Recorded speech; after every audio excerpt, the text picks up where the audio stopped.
कैसे हैं आप सभी।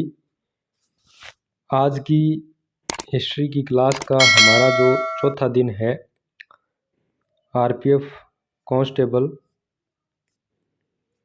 हिस्ट्री। ठीक है,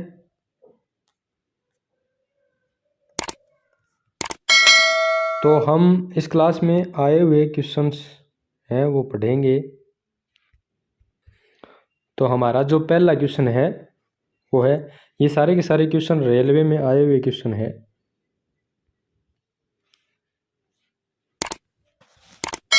पहला क्वेश्चन क्या है, आर्य संस्कृति के सर्वोच्च काल में गंगा घाटी के जनपद जो संख्या में थे महाजनपद बन गए। यानी जो कितने, उनकी संख्या कितनी थी, यानी महाजनपदों की संख्या।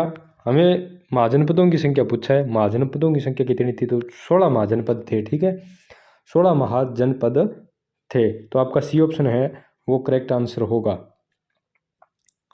ठीक है, 16 महाजनपदों के अगर आप नाम लिखना चाहो तो ये महाजनपद वाली क्लास में, हम महाजनपद वाली क्लास में पढ़ेंगे। इनके नाम मैं आपको लिखा देता हूँ। अंग, मगध महाजनपद, काशी और वज्जी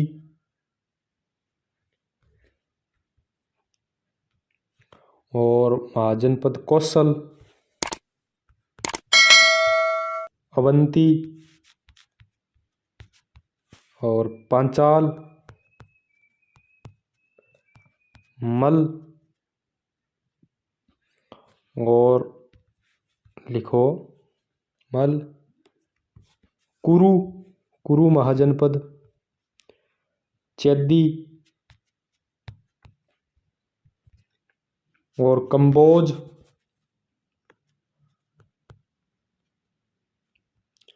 और लिखो आप मत्स्य, कौन सा, मत्स्य महाजनपद, सूरसेन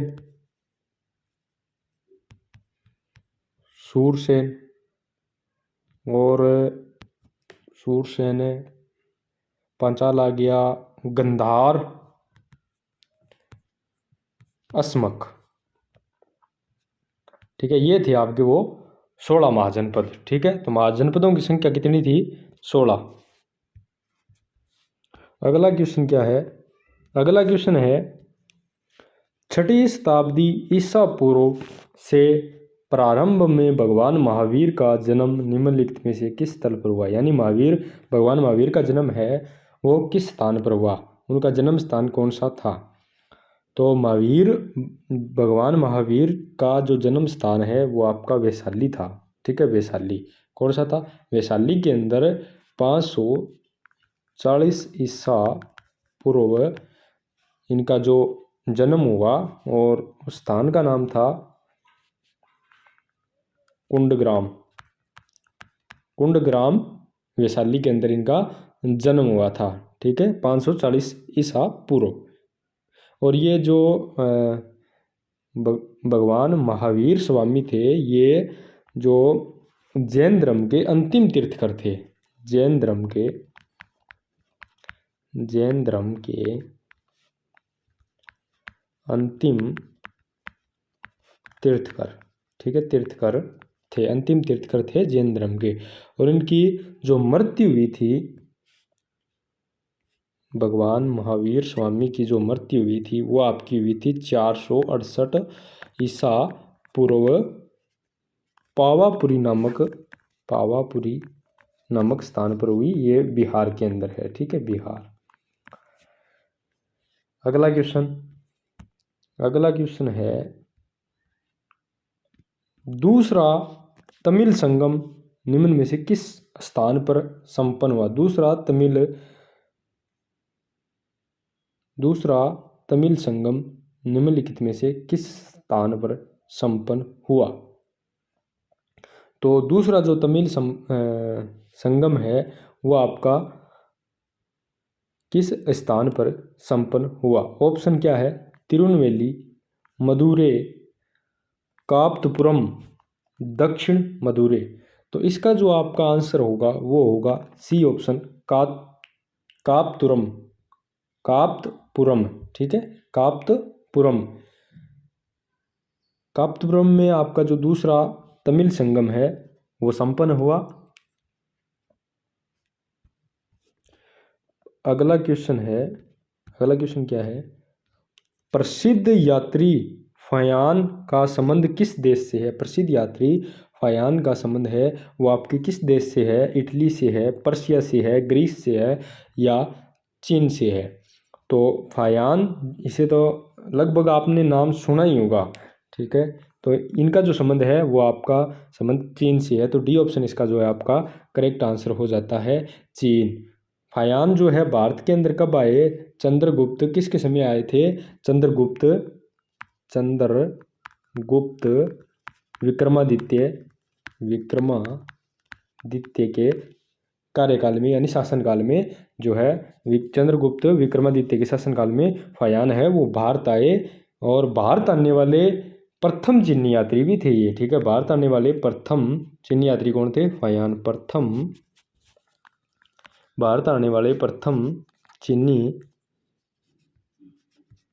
यात्री, ठीक है। भारत आने वाले प्रथम चीनी यात्री थे ये, ठीक है।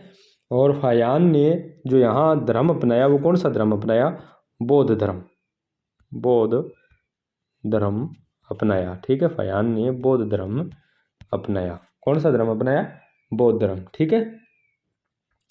अगला क्वेश्चन क्या है? बुद्ध का वास्तविक नाम क्या है? बुद्ध का वास्तविक नाम क्या है? सिद्धार्थ है, चन्ना है, शुद्धोधन है या कंथक है?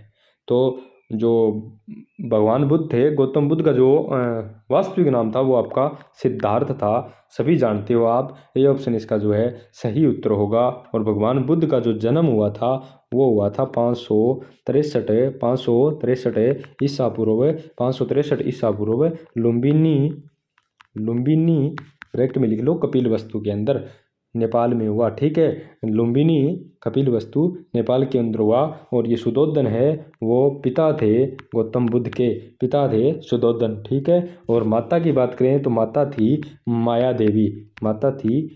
देवी। चन्ना है, ये चन्ना जो है वो गौतम बुद्ध का सारथी या सेवक था ये। और कथक है ये गौतम बुद्ध का घोड़ा था। कथक क्या था? गौतम बुद्ध का घोड़ा था, ठीक है। अगला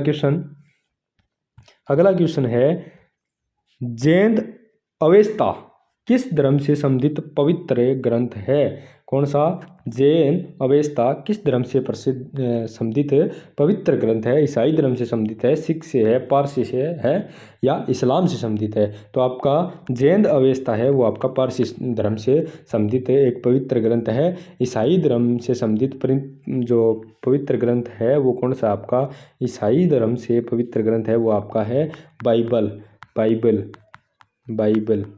ठीक है। और सिख धर्म से हम बात करें, सिख धर्म से है वो गुरु ग्रंथ साहिब पवित्र ग्रंथ है वो गुरु ग्रंथ साहिब आपका सिख धर्म का जो है पवित्र ग्रंथ माना जाता है। और इस्लाम की हम बात करें तो इस्लाम का पवित्र ग्रंथ कौन सा है? कुरान है, ठीक है। अगला क्वेश्चन क्या है? अगला क्वेश्चन आपका है, पार्श्वनाथ जो एक क्षत्रिय और बनारस के राजा अशवसेन के पुत्र थे, वह कौन से जैन तीर्थकर बने? यानी पार्श्वनाथ है वो जैन धर्म के कितवें तीर्थकर थे? ठीक है, प्रथम थे या द्वितीय थे या 23वें थे या 24वें थे? ठीक है, तो जैन धर्म के जो 23वें तीर्थकर थे वो थे पार्श्वनाथ। 23वें तीर्थकर कौन थे? पार्श्वनाथ थे, ये आपको याद रखने हैं। और 24वें तीर्थकर यानी अंतिम तीर्थकर थे वो थे महावीर स्वामी, ये भी आप अच्छे से याद कर लेना। इनमें से जो 23वां 24वां और हम प्रथम की बात करें तो प्रथम जो जैन धर्म के प्रथम तीर्थकर थे वो थे ऋषभदेव प्रथम तीर्थकर थे जैन धर्म के। इन्हें भी आप अच्छे से याद कर लेना। द्वितीय की अगर हम बात करें, द्वितीय के थे वो थे अजीतनाथ। अब आप इनमें से प्रथम और 23वें 24वें यानी महावीर स्वामी, ऋषभदेव और पार्श्वनाथ, इन तीनों को तो आप अच्छे से रट लेना। ठीक है। अगला क्वेश्चन क्या है हमारा? अगला क्वेश्चन है पार्श्वनाथ जो एक क्षत्रिय है बनारस, ये तो हमने कर ही लिया, 23 में थे। अगला क्वेश्चन क्या है? गौतम बुद्ध के निम्नलिखित उपदेशों में से किसे अग्नि उपदेश के रूप में जाना जाता है? गौतम बुद्ध के निम्नलिखित उपदेशों में से किसे अग्नि उपदेश के रूप में जाना जाता है? तो ऑप्शन हमारे क्या है? धम्मचक्र पवतन सूत और आदित्य पर्याय सूत और अनाथ लखना सूत और ब्रह्मजल सूत्र। तो इनमें से हमारा जो सही आंसर इसका होगा वो भी होगा आदित्य पर्याय जो सूत है वो आपका अग्नि उपदेश के रूप में जाना जाता है। और इस उपदेश में जो है वो भगवान बुद्ध ने हमारे जो इंद्रियां हैं, इंद्रियों से मन को वैराग्य आपके वैराग्य के माध्यम से दुख से मुक्ति का मार्ग बताया है इस उपदेश के माध्यम से। ठीक है। तो आपका इसका बी ऑप्शन है वो करेक्ट आंसर हो जाता है। अगला क्वेश्चन क्या है हमारा? अगला क्वेश्चन है बुद्ध चरित नामक महाकाव्य किसने लिखा? यानी बुद्ध चरित है उसके रचयिता कौन है? बुद्ध चरित जो काव्य है वो आपका किसने लिखा? गौतम बुद्ध ने लिखा, नागार्जुन ने लिखा, हेमचंद्र ने लिखा या अश्व घोष ने लिखा? तो बुद्ध चरित नामक आपका जो महाकाव्य है वो लिखा था, बुद्ध चरित महाकाव्य है उसके रचयिता आपके अश्व घोष है। बुद्ध चरित नामक महाकाव्य किसने लिखा? अश्व घोष ने लिखा। तो डी ऑप्शन आपका इसका जो करेक्ट आंसर हो जाएगा। और ये जो अश्व घोष है वो कनिष्क के दरबारी कवि थे। कनिष्क के दरबारी राजकवि थे ये अश्व घोष। ठीक है। अश्व घोष ने सौंदरानंद काव्यम की रचना भी की है। इन्होंने किसकी रचना की है?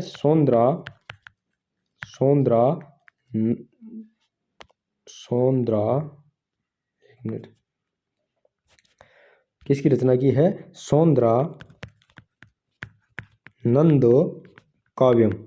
सौंदरानंद काव्यम की भी रचना इन्होंने की है। नागार्जुन है वो कनिष्क के समकालीन थे। नागार्जुन हमारा जो ऑप्शन ये है, नागार्जुन है वो कनिष्क के समकालीन थे। ठीक है।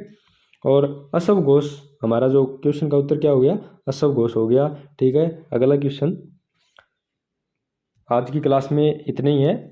अब पढ़ेंगे हम नेक्स्ट क्लास के अंदर। ये सारे के सारे जो क्वेश्चन है वो आए हुए क्वेश्चन है और सारे के सारे अच्छे क्वेश्चन है और इम्पोर्टेंट भी है क्योंकि आए हुए क्वेश्चन हैं परीक्षा के अंदर। ठीक है। तो आप इन्हें अच्छे से पढ़ लेना। ठीक है। मिलते हैं अगली क्लास में।